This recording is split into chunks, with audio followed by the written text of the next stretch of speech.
Thank you so much for that generous introduction and for your nice call out from my staff who do a great job. So I really appreciate that. And for the work that you all do for a free Iran. You know, we've had big changes in the Middle East in the last year. And there's a real opportunity across the whole region for a different future, a free and democratic future. And wouldn't it be great if we can make sure that Iran is on that list of countries that have a free and democratic future?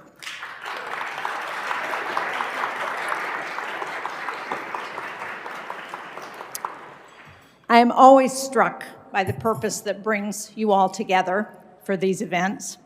Each time we meet, you give a voice to Iran's democratic future, and you ensure that the world hears the truth.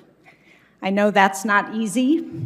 Despite the regime's loss of influence in Syria after Assad's fall last year, despite the direct strikes by Israel and the United States on Iran this summer, and despite Iran's crumbling economy, the regime in Tehran has not stopped making nuclear threats or supplying Russia's war machine or imprisoning its people. It has not stopped conducting mass executions and crackdowns on political prisoners. It's not stopped its campaign of gender-based discrimination and violence. And that is why this week's U.S. deportation flight sending Iranians back to Iran was so concerning. And while it's not clear whether those aboard voluntarily accepted deportation or whether they were forced onto the plane, what is clear is that their return to Iran puts them in grave danger.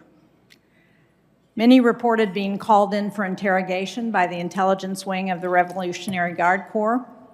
And since the revolution in 1979, the United States has been a refuge for Iranian dissidents, for religious and ethnic minorities, for members of the LGBTQ community.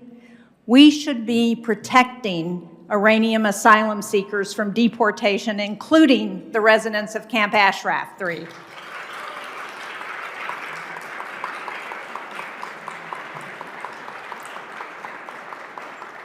We should also be expanding support for Iranian women activists, something that I know everybody in this room supports.